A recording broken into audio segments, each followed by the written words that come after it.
Now, if you look at this part closely, it would require 5 setups using traditional vise work holding.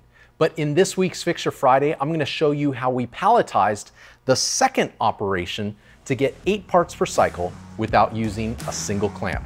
Let's get started. I was made for this. I was made for this. So if you're subscribed to this channel, you may have caught one of our videos from last year in which we featured our 5-axis UMC mill. And in that video, we used our Pro Pallet base, made a sweet looking pallet, and then we mounted our RotoVice to that pallet. It's Pearson from top to bottom. So then we held 4 parts at a time, and this is the part. It's the hand valve that we make for our pallet systems, both our Pro and Mini series. Now, the beauty of 5-axis work holding is that you can access multiple faces of a part and reduce setups. But the downside of 5-axis machining is that you typically can only work on just a few parts at a time because they can interfere with each other when it comes to tool clearances.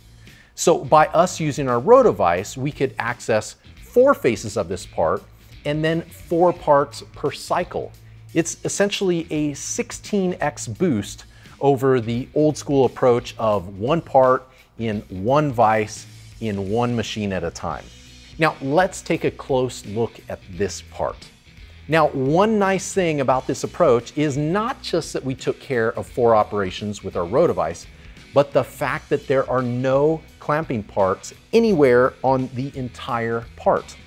Now, sometimes when you clamp too tightly using a regular vise, you'll get witness lines if your vise jaw has a burr on it, or if you miss clearing a chip. Even just clamping too tightly, you can sometimes imprint a texture on the face of the part that's undesirable. So to avoid some of these things, we've designed this pallet to use what I call the knife maker's approach, so that we're bolting through the pallet and holding these parts individually. But there's something unique about this. Let's take a look at the bottom side to explain. Now, the bottom side looks like our standard pallet configuration with our 2 locking rings, which the bearings expand into and pull down with thousands of pounds of force. We have our 2 bushings, which locate on the round and diamond pins of the base. But now you have this single bolt. Now, because I'm the designer of this part, I can design in any thread and features and use any tooling that I like. So that's what makes this part a little bit unique. Design freedom, essentially. And so for those of you out there that are maybe knife makers where the inside of the blade handles are not typically seen, this approach of adding locating features is often perfect for you. So again, looking at the bottom of the part, we have these 2 holes, which we designed in. Now, they serve no other purpose other than to locate on 2 dowel pins on the top side of the pallet. Now, we've turned these custom threaded screws that go in from the bottom of the pallet and into the arguably non-traditional thread. It's actually 875 diameter with 20 threads per inch, so that makes it 7/8 20 to be exact.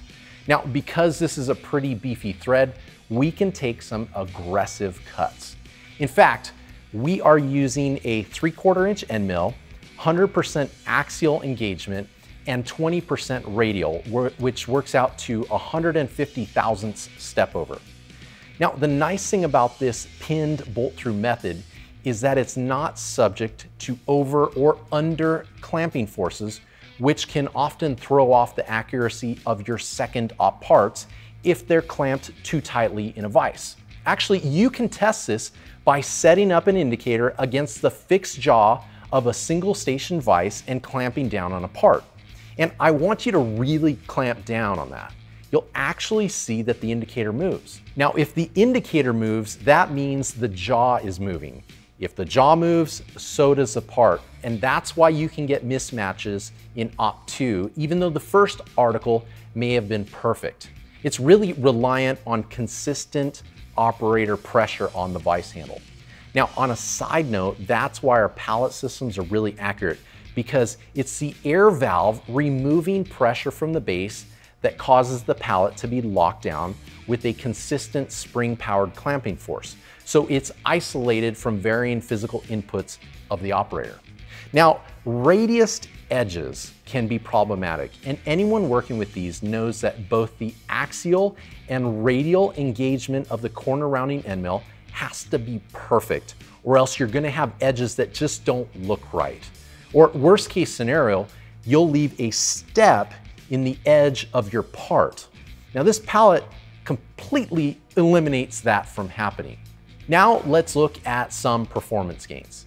So when these parts came off of our 5-axis machine, we would hold them 4 at a time in a double vise as a prototyping setup to prove out the part design.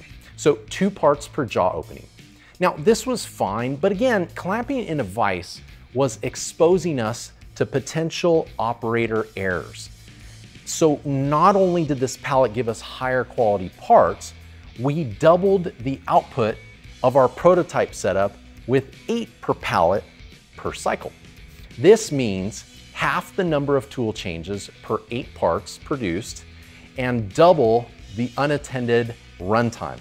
Now, keep in mind that the beauty of our pallet systems is that while one pallet is being machined, the second identical pallet is outside of the machine. So we're taking the slow portion of loading and unloading a machine almost completely out of the equation. Changing a pallet of 8 parts only takes about 20 seconds. Now this changeover time works out to 2.5 seconds per part. Now think about that, 2.5 second part changes over using a traditional method.